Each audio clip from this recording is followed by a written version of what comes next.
you doing today? I am doing well and superly good and superly good. I'm superly good.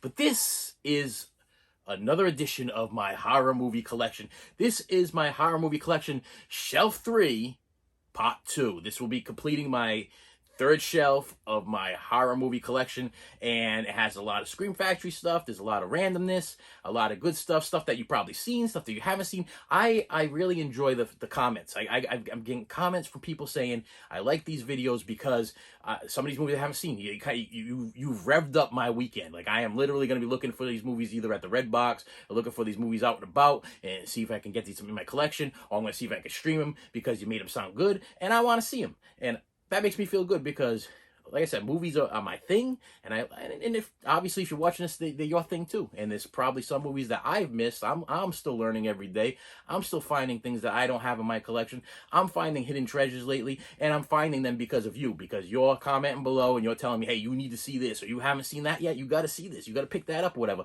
which motivates me to go find stuff. And I love finding these things. It's the thrill of the hunt. And this is my horror movie Shelf 3 Part 2. That was really exciting, wasn't it? All right, here we go. So these are and not in a specific order. Okay, when I get the franchises, I'll try to keep the franchises together so we can talk about the franchises. But I'll tell you what I know about, and what I don't know about, maybe you can help me in the comments below. But please do me a favor, hit that like button, hit that subscribe button before we start all of this stuff, because and ring the bell. Yes, the bell. I always forget about the bell, because I will be posting. We'll be going to Shelf 4. This is an ongoing thing. This is going to be going for a while, and then I'm going to move on to my comedy section, and move on to my adventure section, and thriller section, and kids section, and sci-fi section, and old movies, and reality TV, and it's going to be a thing. It's going to keep going and going and going until I'm all done, and so ring that bell, hit that subscribe button so you can be on top of whenever I post. If you enjoy what you see. If you don't enjoy what you see, like it anyway, share it, and with your enemies. There you go. Force them to watch this trash. All right, here we go. First movie from the horror section. Here we go. A movie called Shocker. This is a Scream Factory release of the movie Shocker. This is a movie about a guy that is on death row. He gets electrocuted. He's in the chair, the execution chair, electric chair. He's in an electric chair. There you go. He's in an electric chair, and his electrical body actually jumps out and is now out to get everybody that put him in the chair. Everybody that was there watching him die, they gotta die now too. Have not seen this movie in a long time. It does come with a really cool slip. It is a Scream Factory, so of course it's got that Scream Factory love with a whole bunch of extra stuff in it. Audio commentaries, reviews, interviews, No More Nice Guy, the music of Shocker. You know, it's just bits and pieces. You get a lot of stuff in there. So first one, movie Shocker. All right. Next movie, Cabin Fever. This was a Eli Roth movie.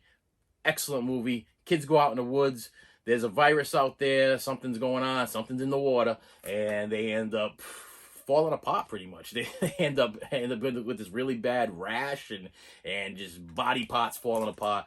And it's an Eli Roth film, so you got to know that it's also going to be very gory. But I'll tell you right now, it keeps you going throughout the whole movie. It also stars the guy from Boy Meets World, the friend from Boy Meets World.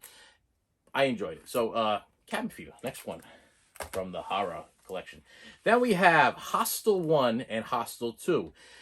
I don't like movies compressed on one disc set and the thing there, but the only way you can get Hostel 1 and Hostel 2 on Blu-ray is in this little set here, and you get the director's cut versions and the unrated director's cut version of both of them in the set. So, and I do love me some Eli Roth, and I do love me some Hostel movies. These are a lot of fun. If you're into that gory, what do they call it? They call it gore? No, they don't call it gore. What do you call it? Like a horror porn, something like that. It's real. This is a rough watch. This is not for the kids. Keep the kids away from this thing. But I'll tell you right now, it's one of those where you're like, you can't breathe through it. You're like, what's gonna happen next? What are they gonna do? Whatever. So anyway, so these two came out, and then they released Hostel Part 3, which Hostel Part 3, this was a little difficult to get this released. If you could tell it on the front, it's got like an 18 on the bottom. So this is actually a foreign release because I don't not think it was released in the US, but this is a region free version of the of the Blu-ray. So I was able to get it on Blu-ray. I enjoy this one. This one is more of like the people are being kidnapped, and you have all these rich socialists, social type people in there. They all gather together and they place bets. Well, not bets. They bid on the person that they want to kill, and then they decide how they want to kill him. That's what this one's all about. But this is more of like a Las Vegas roulette type situation. So people are actually like betting on these different things. Where the other ones were kind of the same kind of thing, where you had to pay to go kill a person in a certain way you wanted to kill them. But this one is more in a group. You know what I mean? Like these people actually gather together to put money down on these different characters. So another Eli Roth disgusting hit that I actually enjoy. Next movie is a movie called Lady in White. I reviewed this movie not too long ago. This is a movie about a little boy. Kids chase him. He gets locked into a cloakroom, and then he sees a ghost who has to relive her death over and over and over again, and he decides that he's going to solve the crime. Absolutely love this movie. I watched it. I've been watching it since I was a kid. I shared this movie with my kids, and one of my daughters was absolutely traumatized by this movie. Okay, so in general, the movie is not a bad movie. It's rated PG-13. PG-13. Okay, so it's not bad. It's not grotesque, but the story subject matter of a little girl being killed in a cloakroom, and then her having to relive it, and you get to see the ghost, but you're seeing who the killer is. Like you're seeing like you can see like what the little girl saw, but you can't really tell who it is. And the kid goes through the whole movie trying to figure out who the killer was. So this is actually it's like adventure slash what's the word I'm looking for? Not horror. Well, it's got horror and it's got adventure and it's a thriller. I would put this in more of a thriller category than a horror category, even though it deals with ghosts and stuff like that. Excellent movie, The Lady in White. If you've not seen it, this is a good one. This is one that you will it will stick with you. It will stick with you, but not really in a bad way. It's good. It's entertaining. All right, The Legend of Hell House. Have not seen this movie in a long time. It's about people. It's about a haunted house. It's about a haunted house. People going to a haunted house. The Scream Factory release. This was a big. My father was a big fan of this movie or whatever, and I absolutely hated it. So I was like, okay, as you grow up, you're like, and I'm sure people can relate to this. You probably had parents that were like, oh, this was like the greatest TV show. This was like the greatest movie. But as a kid, you were like, I ain't watching that. I ain't watching that garbage. I want to watch my cartoons. I want to watch my Smurfs and my Punky Brewsters, and I want to watch my Pee-wee's Playhouse. And I don't really want to get into whatever you're watching or whatever. And this is a horror movie, and it stars Roddy McDowall, and I don't really want to get into it. So I figured I'd get it. And I give it a shot, and I watched it or whatever. Supposedly this was the scariest movie he ever saw in his life. Well, I watched it. I wasn't scared at all. This is like it's probably was scary back when it first came out, but with so many things that have been released nowadays, this is just the scariest part. Is probably the cover. The cover is probably the scariest part because it's got Roddy McDowall in it. I mean, I'm looking at it. I'm like Planet of the Apes. I'm not feeling. Okay, but that was The Legend of Hell House. Then we have a movie called Village of the Damned. This is also a Scream Factory release. Village of the Damned is a great movie to watch with older kids. Okay, my older kids, well, my kids are older now, but I'm talking maybe 12 and up. This is all of a sudden everybody just drops. They get to a certain part of this town, and all the people just drop to the ground. But then all of a sudden they all wake up again. They wake up, but they get up or whatever. But if you reach this certain border, this certain guideline or whatever in the town, whatever was in the air or whatever makes you drop and hit the ground, and you totally pass out for a long period of time. But then when you wake up, but what happened is all the women in the town, even the younger women, the teenage girls or whatever, are all pregnant. They're all these women that were in this section and they fell and they dropped or whatever are now pregnant, and they're pregnant with these kind of children, Village of the Damned type children, and the story goes on from there. And I'm not going to give too much away because this is a movie that you should be watching. It also stars Christopher Reeve, Superman, you know what I mean? And when, he was not hurt and everything, and this is one of his movies like pre, the accident. It's a good movie. So Village of the Damned, get it, watch it. It's a good one. Scream Factory did a good job with that one. Okay. The Burning. A lot of people love this movie. This was like, a early slasher movie that almost flew over my radar. I almost missed out on this thing. I had no idea what this was. No idea. And what's cool is it stars a young the guy from wow. The guy from, not Kramer, from Seinfeld. Something stuck in my throat here. Not Kramer. George Costanza. Yes, it stars a young, head full of hair, George Costanza. He was probably in his teenage years, I'm assuming, in this thing. But this is a slasher movie. What happens is they play a prank on the local caretaker guy or whatever. He's like the joke of the town. You know, they're all going to this camp, and this guy is like the joke. So they decide they're gonna do something to him, which happens to start a fire. And suppose he's burnt to death, but he's not burnt to death. He's still around, and he wants vengeance for the teens that messed him up. Good slasher movie. I enjoyed it very much. This is, like I said, this is one that if I wasn't collecting Scream Factory movies and Shout Factory movies, I would have missed out on this one altogether. So The Burning is a really, really good horror movie. Lifeforce. I don't remember any of this movie. The reason why I bought Lifeforce is because it was out of print. It was out of print, and this was my first ever highest priced Scream Factory Blu-ray that was almost impossible to get. But the movie itself, I did not enjoy. I watched it. I can't remember it. So if I didn't remember it, it couldn't have been that good. I believe it's a sci-fi movie.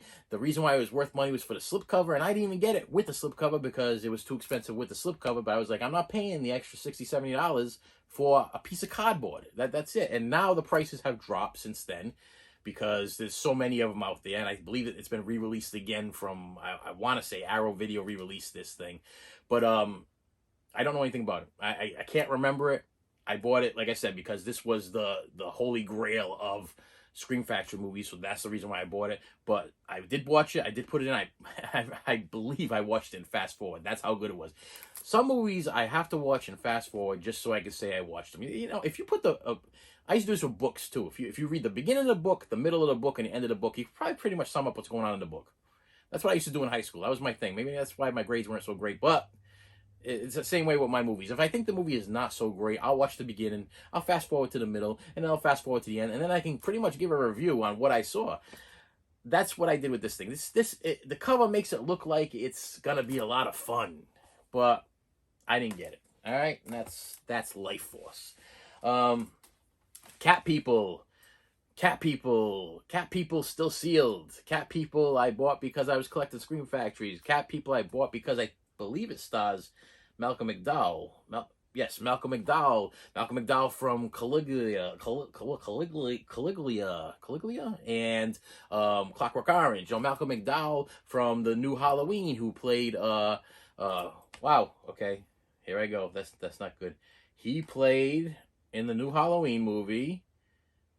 Being a horror fan that I am, and I am drawing a complete blank of the name of the guy that chases Michael Myers. It is, wow.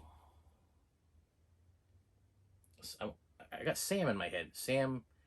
Why do I have Sam in my head? What? Wow, what's going on here?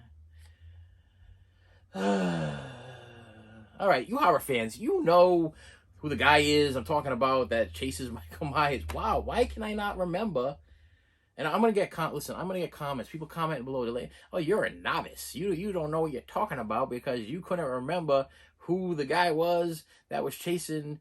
Wow.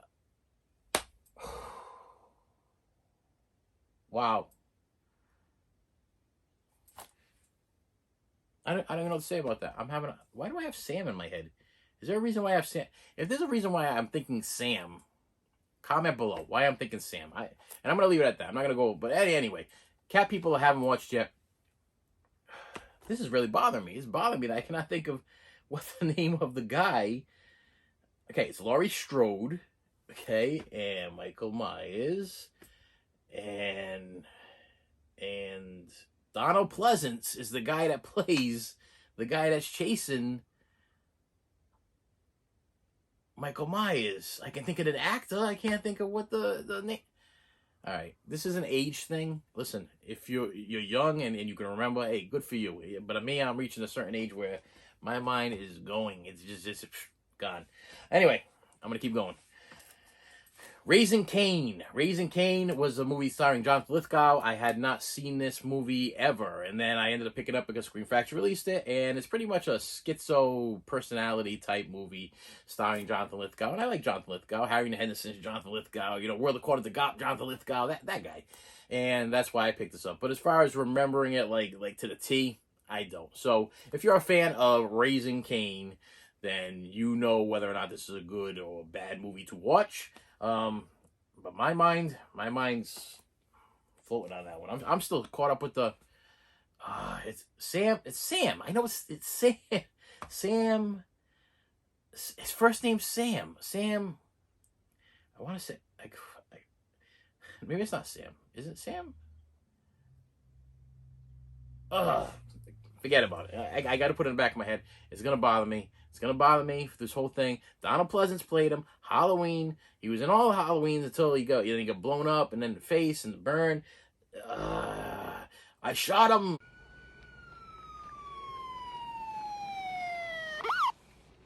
I shot him 6 times. What? I shot him 6 times. I shot him in the heart. Can't have gotten very far. Come on. I shot him 6 times. This guy, this man, he's not human. It's okay. All right. Final Destinations. This is Final Destination 1, 2, 3, and Final Destination 3. No, Final Destination, which was supposed to be the Final Destination, but it was not the Final Destination. And you know what the Final Destination movies are. People should have been killed. They didn't get killed. And now death is out to find them because they got to be killed in the order that they should have been killed, but they weren't killed. So now people are trying to skip things. And maybe if you kill the guy after me, then maybe I won't be killed. But you know what? They're all going to get killed. That's it. Final Destination. And then that was supposed to be the Final Destination, but then Final Destination 5 3D came out. So there was actually 5 Final Destination movies, not 4 as they attended or whatever. And this is the 3D version. And does it come with this is actually a 3D Blu-ray. I do not have a 3D TV. I don't have a 3D player. I'm never going to see this in 3D, but it does have the original theatrical version and the alternate version, and I'll be able to see it in 2D, which is good enough for me. All right. This is a long one. It. Killer Clown. I'm trying to break through these things down. This is the original It with Tim Curry. Wow. I still kind why do I want to say? I want to say Sam Ramis. Sam. Is it Sam Ramis? Is it Sam? The Halloween thing is bothering me. It's bothering me. I'm sorry. It's bothering me. You know, I wish that there was a way that while I'm recording these things, like the things would come to my head right away, but they just don't. And I don't want to stop the video to look it up or try to find it, or whatever. But in my head, I'm like, it's bothering me so much. After the video is done, I'm gonna figure out who it is. So this is the Tim Curry version of TV version, Tim Curry version of It, and I really loved this movie for years and years and years. This was like a whole thing back in the day. This was shown on TV. I want to say for like almost a whole week or a couple of days or whatever it was, and you got to see them as a kid for like, I think it was like one day, and then the next day might have been them as the adults, and they split this thing up into like It 1 and It Chapter 2, all in the kid version. And this movie never scared me. It never scared me, but I always thought Tim Curry was excellent. Tim Curry's excellent in everything he does and everything he did, and I really enjoyed this version of It. But then they released the remake of It, which I thought was also great. A little bit more graphic. We're dealing with an R-rated nature thing here, you know, a little bit more going on, but it's the same story. Killer clown, kids being scared by this killer clown, which the clown actually, to me, like resembles or has something to do with something that it has to do with a horror that it's personal to each kid, which I think is really cool, because it's like each kid has their own thing going up. Just like when you were kids and when I was a kid, we each had our own little evil, terrible thing in our life that we had to go through. And this It character finds that evil, terrible thing, and it just pushes it on you and pushes it on you, and you got to try to battle your fears. That's what it's all about. It's all about battling your fears, battling the mistakes in your childhood, battling the mistakes that you did in your life, and facing them and attacking them head on and destroying them so you can live a abundant life. Is that the proper proper topic thing there? I don't know. Yeah, abundant life. All right. And then they had It 2. So It 1 was with the kids. It 2, adults. Okay, that's where I'm gonna go with it. You want to look at the cover? There's the cover. That's it. But this is It 2. If you've seen It 1, you've probably seen It 2.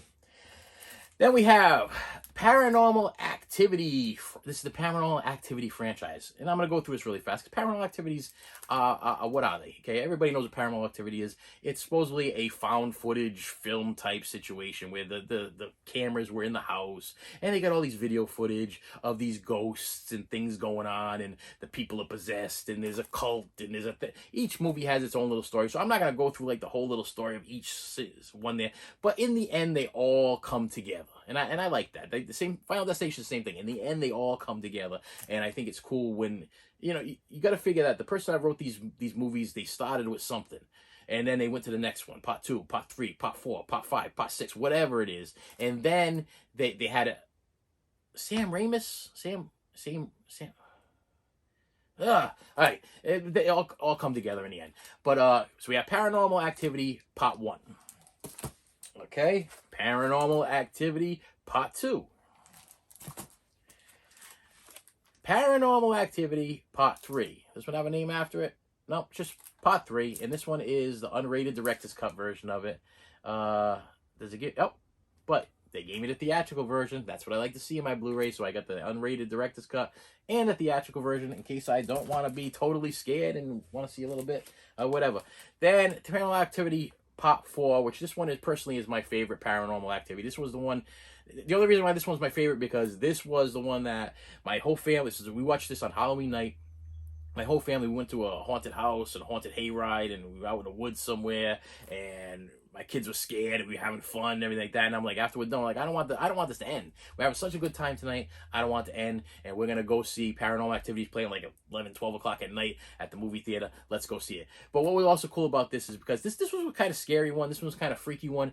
But there was kids behind us, like teenagers, okay? And they were narrating, almost like they've seen it before. And they were like poking fun at the movie, so it made it. Some people might say, "Well, that would have ruined my whole experience." But it kind of. I had younger. My kids were a little bit younger, and it kind of broke up the scariness of it because they were kind of cracking jokes, and my kids thought it was kind of funny and everything. So that's why this one brings back such good memories. So Paranormal Activity 4. What do they call this one? Paranormal Activity 4. And do you get? Yep, you get 2 versions, unrated and theatrical. So Paranormal Activity franchise, they get it. They understood that we wanted the theatrical, we wanted the unrated versions, we want a bunch of bonus features. They understood. Paranormal Activity 4. And then we have Paranormal Activity, the mocked ones with the cool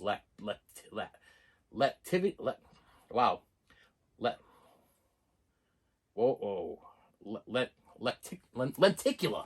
Woo, lenticular cover. Yeah, the thing moves, okay? It moves and it's cool. It's got him as a regular kid and his eye goes all freaky like whatever, if you can see it in my I try to do this for you so you can kind of get if you don't own it, whatever. But it's only good if you got the slipcover anyway, which luckily I do. And did they do it again on this one? Yep. Special features, rated, unrated.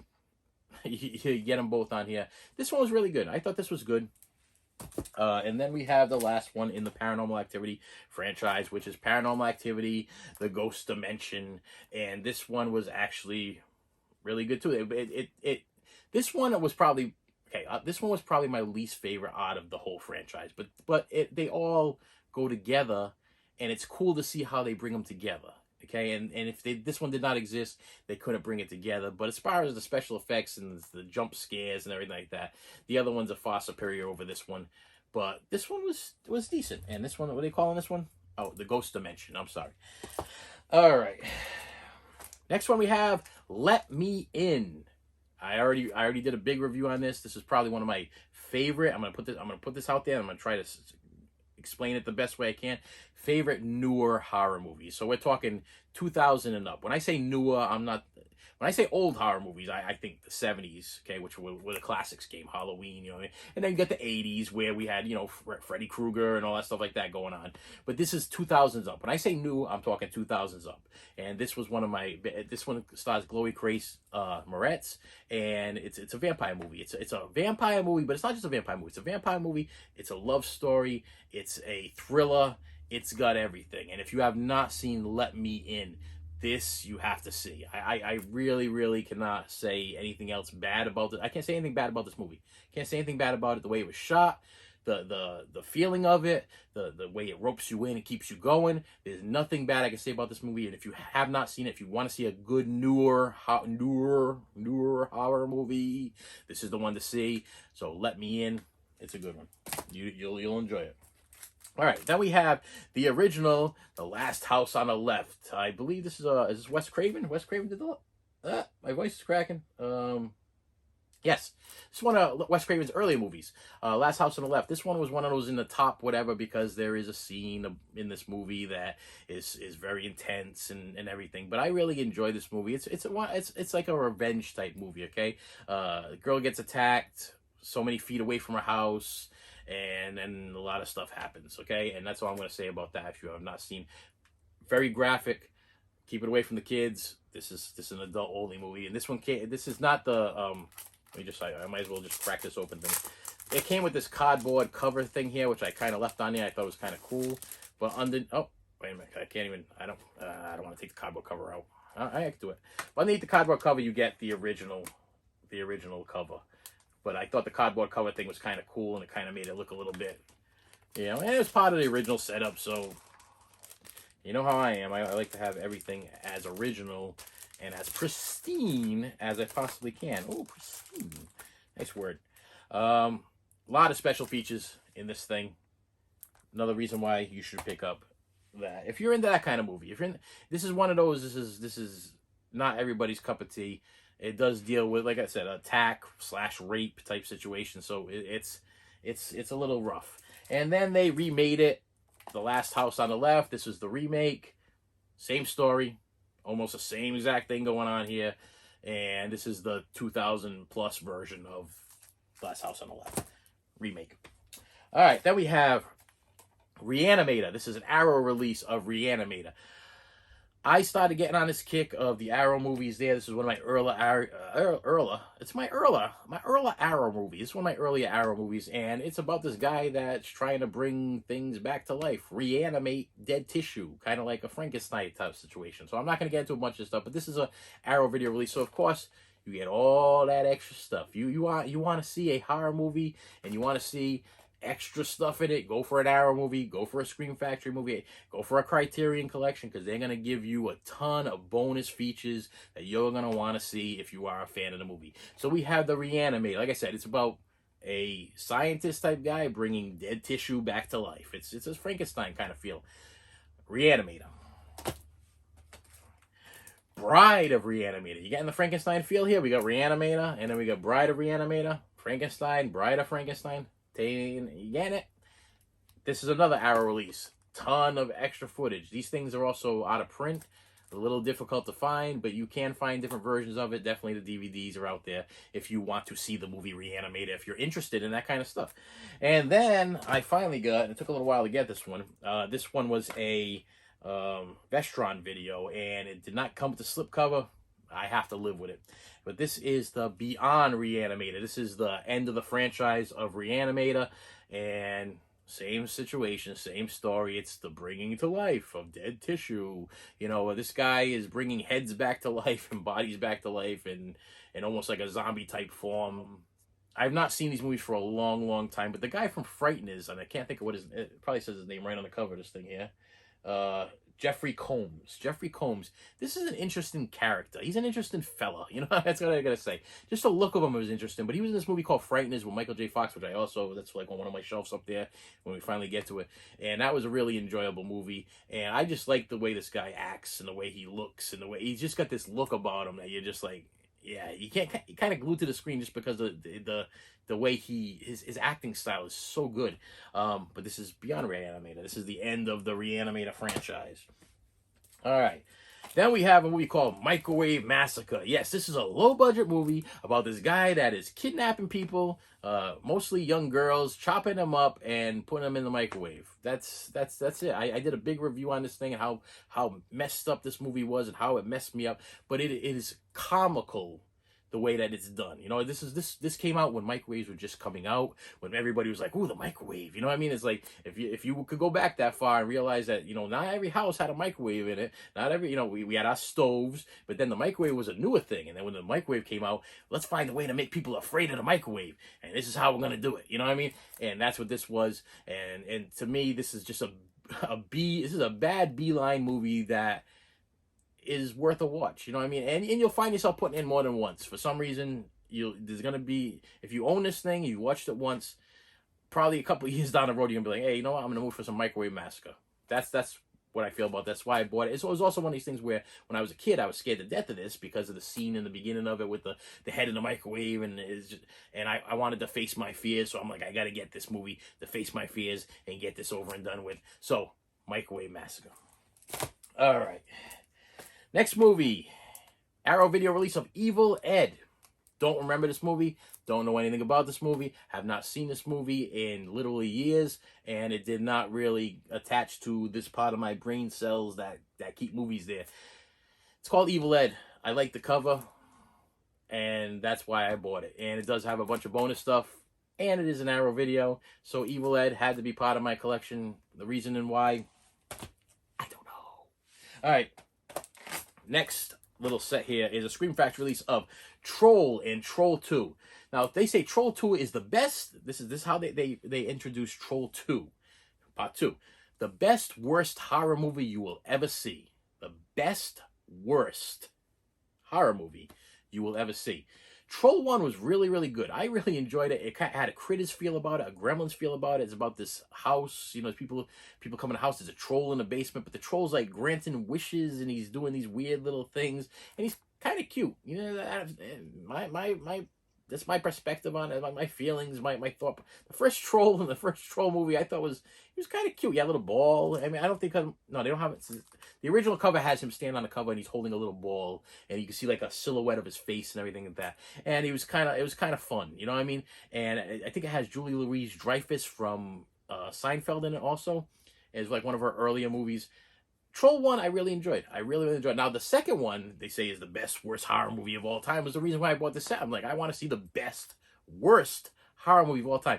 Troll 2 is like, it seemed like it was shot with a handy cam, you know, like a low-budget camera from back in the day, and people dressed up as trolls, and it was just so ridiculous, and it wasn't my thing. A lot of people love Troll 2. They think it was the best thing that ever happened. Some people think it was the worst. I think I'm one of those on the fence. You know what I mean? It's like, I watched it. Troll 1's the way to go. If you want to see a good troll movie, watch Troll 1. You want to watch people dressed up like trolls, and you know they're dressed up like trolls, watch Troll 2. That's all I got to say about that. I don't know. Trolls. I mean, come on. All right. Then we have, let me see here. The Blair Witch Project, one of the first found film movies that I went to go see, and to be honest with you, I was one of those people that was confused of what I was seeing. Was this real? Was this not real? I was told, okay, this is the way I was told, and I'm pretty sure this is the way. Originally, this was sold as this was found footage. You know, they went to go hunt for the Blair Witch, and people died, and they found the camera so many years later, and it explains how the kids ended up dying. But then as years went on and watching a lot of the different documentaries, I found that the way they shot this thing was actually pretty cool. Is they would send the actors out to a certain part of the forest or wherever they were shooting, and there would be a flag, and they would pick up the flag, and underneath the flag would be the part of the script where they needed to act. So they, at this point, so they get to a certain point in the middle of the woods, and then they pick up to find the flag. They pick up the script, and they're like, okay, well, you're supposed to act scared. There's something going on here. There's a witch screaming in the woods, and you're supposed to react to this or whatever, which I thought was an awesome concept. I thought it was an awesome way to shoot a movie, and it was really good. I remember seeing this in the movie theater, and literally, you know, when you see those commercials with people screaming in the movie theater, and you're like, oh yeah, okay, sure, yeah, you know, you're doing this for the commercial. They did that with Paranormal Activity. People screaming in the theater, they couldn't wait. People were running out. They were so scared. This one actually did it. You know, this one I went to the movie theater to see it, and people were screaming. People were literally screaming, jumping in their seats, you know, freaking out, like yelling at the people. What are you doing? What? You dropped the map. I mean, it was intense to see this in the movie theater. I wish I could go back to that day. So if you have not seen the Blair Witch Project, You got to see Blair Witch Project. This is a classic horror movie. This is one of those horror movies that makes horror movies worthwhile to see. So we had the Blair Witch Project, and then they went and messed it up with the Blair Witch Project 2, which was not a found footage film. This was a acted out film, and I did not enjoy this movie much at all. And unfortunately, the way I am, okay, if it was released on Blu-ray, I would upgrade this DVD to a Blu-ray, but for some reason, well, probably because of how wonderful the movie was, they have not given this a Blu-ray release as of yet. So, hoping they do, I will upgrade it, but this was not one of my favorite. They could have just left the Blair Witch alone, and everything would have been great. Then they remade it back in 2000 pluses or whatever, 2020 or 2019 or 2018, 2017, around that time. I'm gonna look at the back, and whenever I look at the back, I never see what I'm supposed to see back there, which is when this. Oh, actually, it does. 2016 is when this came out, and this was supposedly the remake of the Blair Witch. But this was one of those acted out remakes of the Blair Witch, which really didn't have anything to do with the original.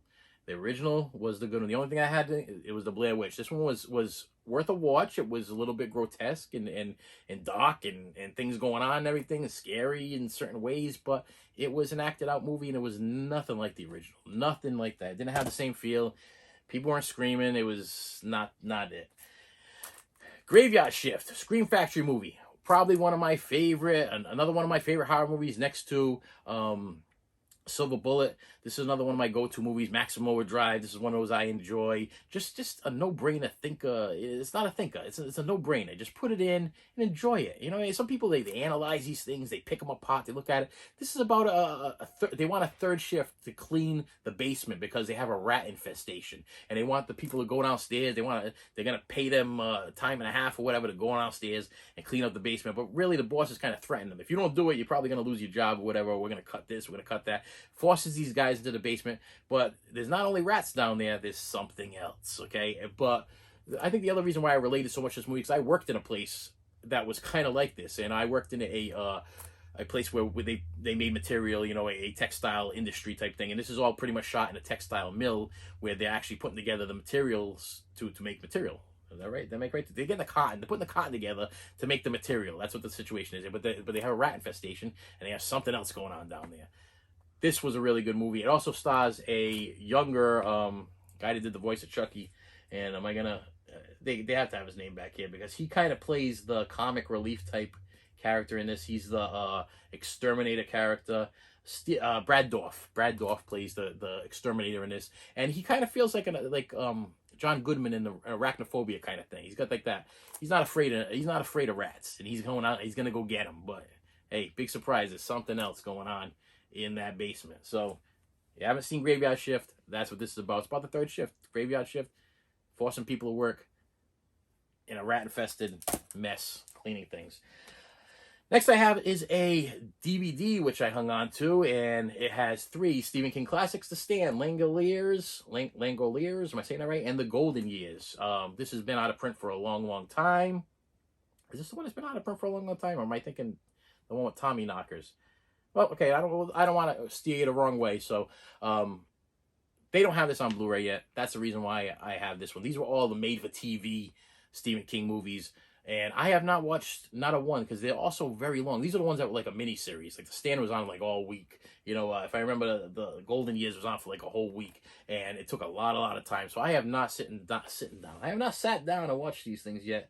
But we're talking 359 minutes for The Stand, 179 minutes for Langoliers, and 236 minutes for Golden Years. So this is an investment, a time investment that I have just not been ready to take as of yet. But Stephen King fan, had to have him. Candyman. I know they're remaking this thing. They're coming out with a new one. I hope they do a good job with it because I really enjoyed the first Candyman. I thought the first Candyman was a really, really good movie. It's like a kind of like a play on Bloody Mary. You say his name 3 times in the mirror, and he comes back to try to kill you. I'm not going to get into any more than that, but this is a Scream Factory release. You also get a bunch of bonus stuff in it. But Candyman came out, and then they released Candyman 2 as his farewell to the flesh, right? Farewell to the Flesh, which is the Candyman sequel. And then they released Candyman 3, which does not have a Blu-ray release as of yet. Once it does, I will upgrade because I like the character itself of Candyman. Okay, I like the character. I might not be such a big fan of the second and third movie as much as I am of the first movie, but as far as the concept of the Candyman himself, I like it. I like it. Is it Tony Todd? Am I saying it right? Tony Todd. I want to say Tony Todd because he was also in the remake of Night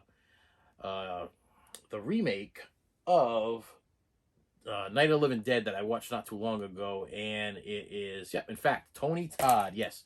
So then Candyman 3 came out, and for some reason, it's called The Day of the Dead. They have not released the Blu-ray as of yet. Once they do, I'm having a strange feeling that this is going to be a Vestron video release. I'm thinking they're going to grab this thing because this is probably one that not too many people want, but it's going to have a Blu-ray release, so they're going to take it and they're going to give it some kind of Blu-ray love. Then we have, I'm trying my best. Whew, okay. Can I take a breather for a second here? I should have poured myself a beverage, and so I want to get parched in between this recording process, and I don't like to pause things in between, and I want to keep going on. And we have 1, 2, 3, 4, 5, 6, 7, 8, 9, 10, 11, 12, 13 more movies left. So if you have gone this way, if you stuck with me this long, hit that subscribe button, hit that like button because you've been here for a while. All right, and if you're enjoying it, I'm gonna do more. So it's good. Hit it. Let's go. I'm sweating here. Okay, I got a light on me here. It's about 90 degrees. Doing this for you. This is out of love. Show me some love. Here we go. The Hills Have Eyes. Original Hills Have Eyes. This is an Arrow video release. Arrow video release. You can always tell by the barcode thing on the bottom. Barcode. It's not a barcode. It's a color bar. People, you printers know what this thing is called. I went to school for printing. I cannot remember what it's the color. It's. You match up the colors so that the colors all match when you print it out, because it's a certain amount of plates. I don't want to get into the whole thing, how you print things. But anyway, this is a movie about a family. They go out into the desert in their little trailer park home or whatever. You got a pregnant daughter. You got a sister. You got her boyfriend and husband. And you got the mother and father. And they got the family dog. And they're out for some reason in the middle of the desert where the car's going to break down. And the people that have been living in the hills, brothers and sisters mating with each other and just out of their minds and cannibalistic, eating things that'll make a billy goat puke, from like Rambo. And the family breaks down and they come upon this family. This one is a little grotesque, a little nerve-wracking, not a kid's movie, but I really enjoy The Hills Have Eyes. Hills Have Eyes 1, Hills Have Eyes 2, the special Arrow Video big box set release thing here with the books and the whole thing there. And I prefer Hills Have Eyes 1 over Hills Have Eyes 2, but this was, once again, this is like a little edition, and it had the special set, and I figured, okay, I'm going to get the special set because why not? Eventually it's going to be out of print. And it's the same situation, same thing. These people that live in the hills, that's where they live. Don't go driving your van or your motocross bike into their area and start jumping their hills, because they don't want you there. They're going to kidnap you. They're going to kill you. They're going to do disgusting things with you, and before they kill you, and you're gonna die. That's it. Just stay home. I mean, why do people drive through the desert to begin with? It's hot, and why would you drive through the desert without having like people knowing where you are? You know what I mean? It's like, I understand this might have been before GPSs and before the cell phones and before all that stuff going on there, but man, think. You gotta think. You don't think. Thinking going on.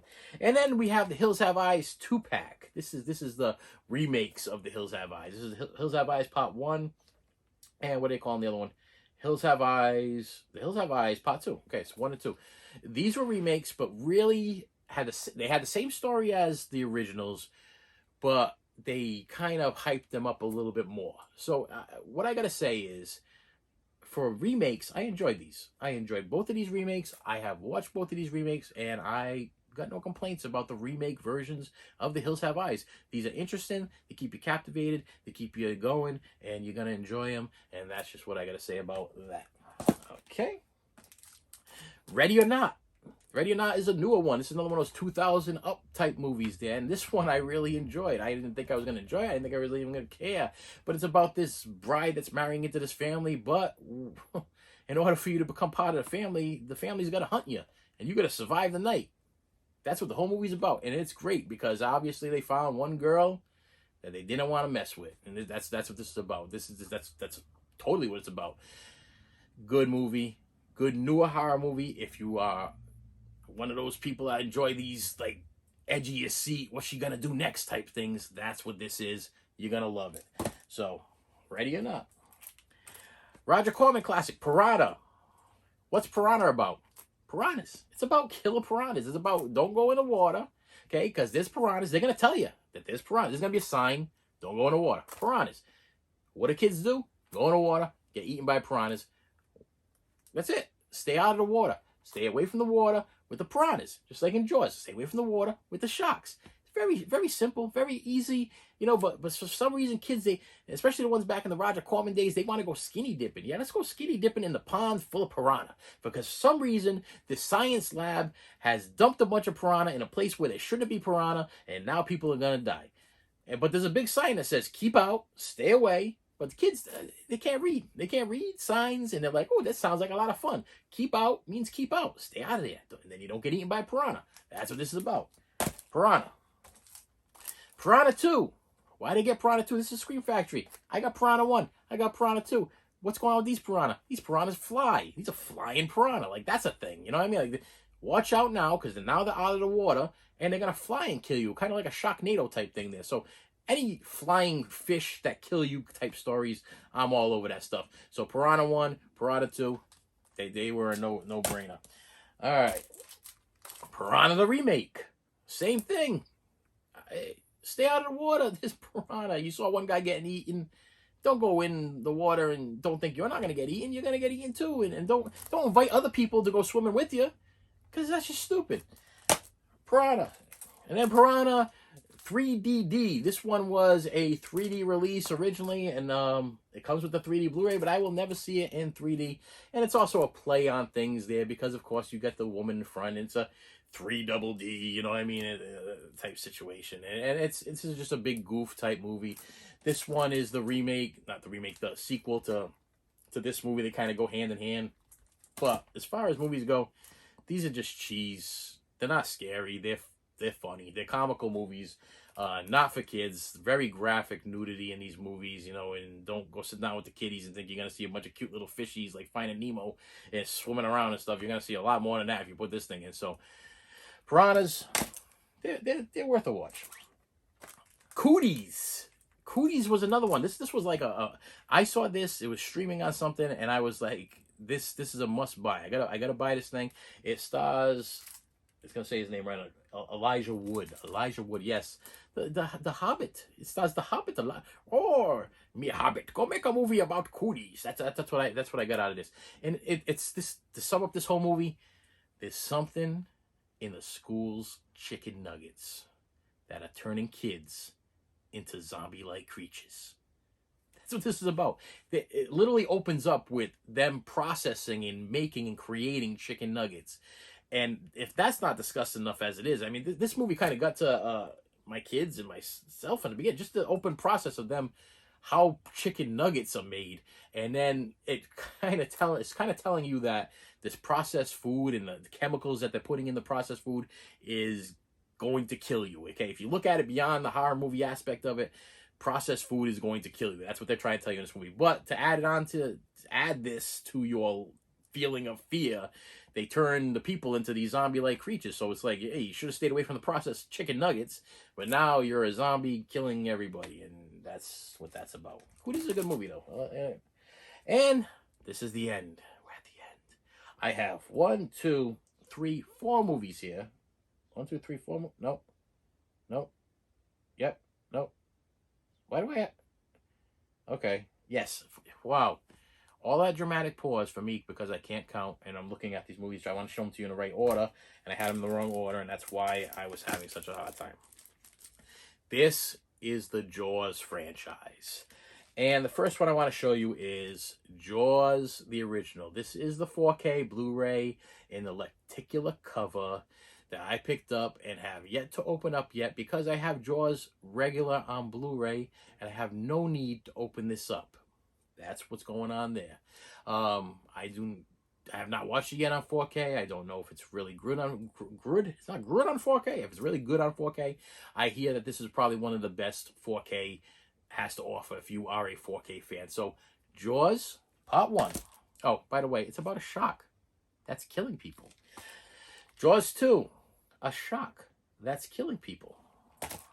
Jaws 3, a shark that's now in a what do they call it? Let's see if I get the right name of this thing here. It's an attraction at a not a water park. It's a water park. Are they gonna say what it is on the back here? Because I love when I look in the back and it says, okay, so it says Undersea Kingdom. So I would say maybe aquarium type thing. But now for some reason the shark has followed this kid through Part 1, through Part 2, and he wants to kill him in Part 3. Does he succeed? No. But that's okay, because in Jaws the Revenge, the shark is still out to get the family. He's hunting people down. He was killed in the other 3 movies, but a relative of the shark is like, you killed my mama in Part 1. You killed my brother in Part 2. You killed my sister in Part 3, and now I'm out to get you in Part 4 for Jaws the Revenge. But Sheriff Brody's wife is even more upset that the shark is out to get them. So now she's on revenge. She's trying to hunt down this killer shark because this killer shark pretty much traumatized and killed her family. Her husband had a nervous breakdown because of this shark. Her kids have been traumatized because of this shark. And she's going to kill the shark. And with that said, that is the end of my horror movie collection. Shelf 3, Part 2. The shelf is complete. And coming soon on the next shelf, we have... Are we ready? The Fly, Critters, Alien franchise, The Thing franchise, Hard Candy, Carries, Jeepers Creepers, Hitchhikers, Joyrides, Fright Nights, what else do I see over here? Sinisters, The Descents, and a whole bunch more. So if you like what you saw, if you enjoyed this thing, if I maybe told you a little bit about something that you might want to run out and buy now, and I enlightened you in some way, please hit that like button, please hit that subscribe button, and I will see you later.